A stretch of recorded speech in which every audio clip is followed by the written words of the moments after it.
Hello, friends, and welcome into the Cowboys Report presented by BetDSI, the internet's #1 sportsbook. I'm Tom Downey, and we'll start things off with the latest Cowboys rumors. First up, does the passing game have issues? Well, 4 stars on this one. It's not a huge surprise, but it is indeed 4 stars. The Cowboys' offensive aerial attack continues to struggle with inconsistency and ups and downs. They've had their issues. The deep ball has been off. The chemistry, most importantly, is still developing. Remember, folks, this is a very much brand new receiving core for the Cowboys. You know, Terrence Williams is back, but his future is in doubt in terms of he's going to be a number 2 or number 4 guy. And beyond that, just Deontay Thompson is new. Allen Hurns is new. Michael Gallup is new. The tight ends are all new. So the chemistry is going to take some time, and the offense overall is going to need some time. The deep ball has been off. That is the thing that is going to take, I think, the most work. A, it's not a strength of Dak Prescott. B, he's got to get a better feel for these receivers, how fast they get down, how high they can jump, and all that. So the stats in terms of complete percentage are not that bad for Dak, but the issues in terms of the red zone and the deep ball remain a problem for the Cowboys. Speaking of concerns, should we have any about Dan Bailey? He did miss some kicks in camp already. I'm giving this one just the 1 star, though. Yes, Bailey was not great last year. The injury, though, I think was the #1 cause behind that. Yes, he struggled down the stretch and missed some kicks, way more than he's ever used to missing, but I'm not overly concerned right now about Dan Bailey. Yes, he missed, I think it was back-to-back kicks at one point during camp. He's human. That's all that means for Dan Bailey. So I'm not overly concerned about Bailey and if he's going to continue to struggle or not. I think in the end he'll be just fine. My big concern about Bailey is that I don't want him to get hurt again. That's my main concern, is the injury and the potential re-injury risk there. I think if he's healthy, he's going to be, again, one of the premier kickers in the entire NFL. So I'm typing in no because overall I'm not that concerned about Dan Bailey. But it is at the back of my mind just a little bit. What happens if Bailey goes down again? And as we know, kicking is such a mental aspect for players. If Bailey continues to deal with injuries or inconsistency, I think that's going to negatively impact his ability. But overall, just the 1 star on Dan Bailey. We're not going to panic about it yet, okay, folks? I think that Dan Bailey will be just fine this year for the Dallas Cowboys. All right, everyone, I got BetDSI to hook me up with an exclusive offer and giveaway just for you. So here's what we need in order to win a Cowboys barware set. Head to chatsports.com/bet and get a 120% deposit bonus using promo code COWBOYS120. That's chatsports.com/bet and promo code COWBOYS120. Send us a screenshot either to me on Twitter @WhatGoingDowney, or if you're watching on Facebook, DM the Cowboys Facebook page, and then we'll pick one lucky winner and send you guys this barware set. That is chatsports.com/bet, promo code COWBOYS120, a screenshot, and then you win. Next up is Randy Gregory finally going to truly practice next week.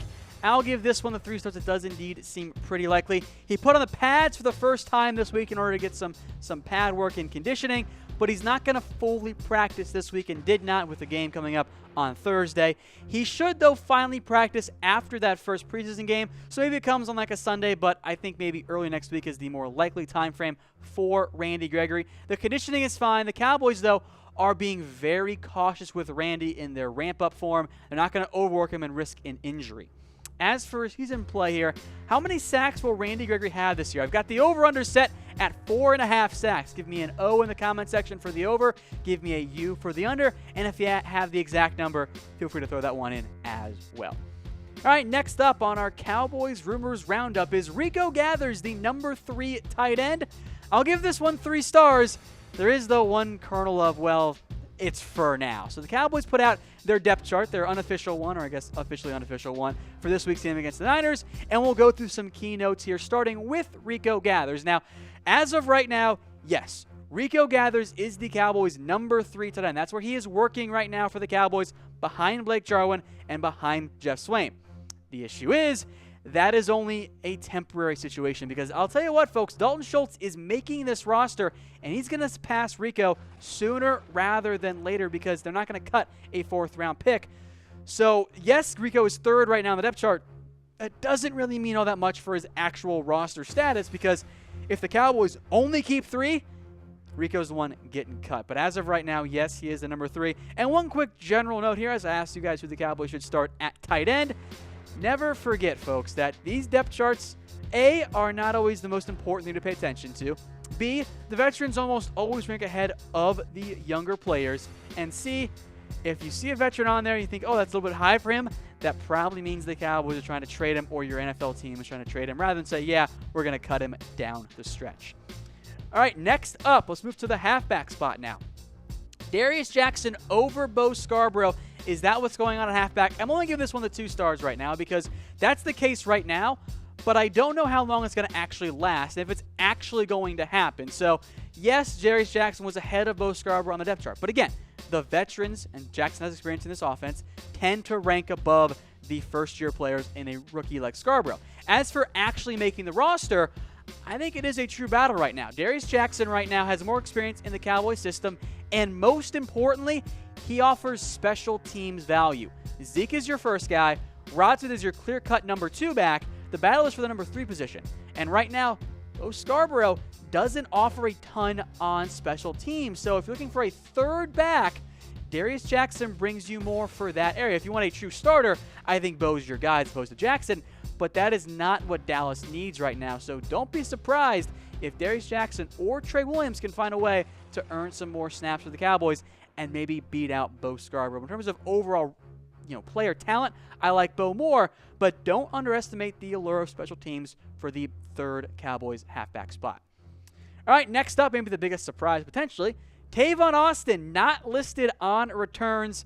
He's not going to be the return man. I'm only going to give it the 1 star. Yes, right now, Tavon Austin is not at all on the Cowboys special teams depth chart. It was Jordan Lewis and Duke Thomas who were the starters.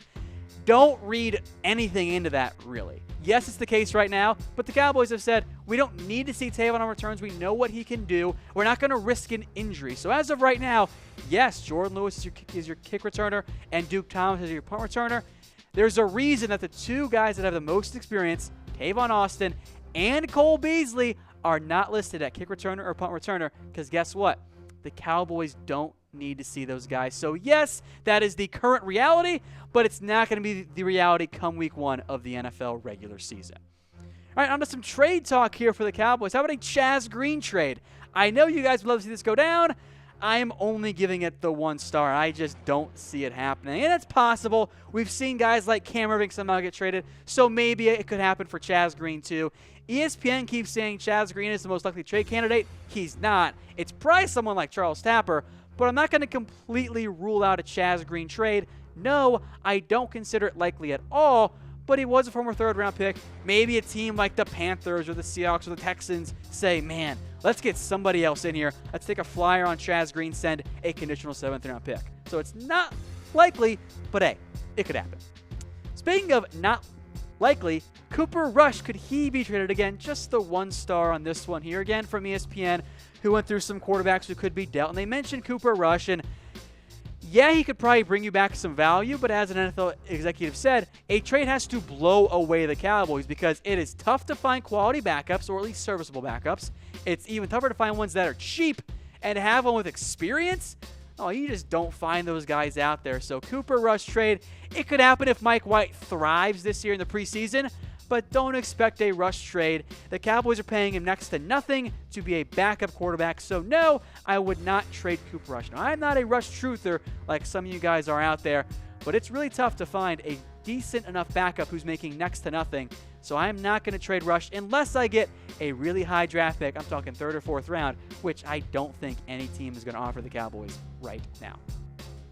All right, one last rumor for you guys about Ezekiel Elliott and Urban Meyer. Well, his dad, Stacy, does indeed support Urban Meyer. Stacy Elliott was not a scheduled speaker at the Ohio State rally on Monday, but he showed up anyway and also kind of rallied the crowd over there with a nice speech in terms of backing up Urban Meyer, and we'll get that here for you guys in a second. But Elliott more or less said, hey, I support what Urban Meyer is doing, and I support Meyer overall. Here's what he had to say.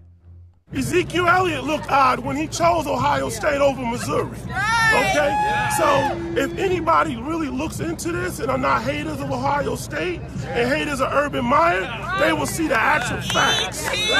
And all of those who know Urban Meyer need to stand up and be men and speak and defend what is right. Hate us because they ain't us. Has Zeke had anything to say about this? Have you spoken to him recently at all? No, I haven't.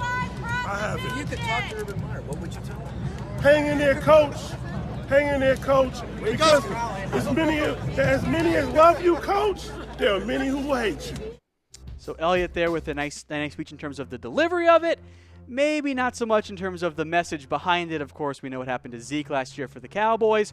Urban Meyer, again, under fire for his handling of domestic violence. But many players and fans and former other Ohio State players and even their parents have come out in support of Urban Meyer. So there's your update there as it relates to the Dallas Cowboys.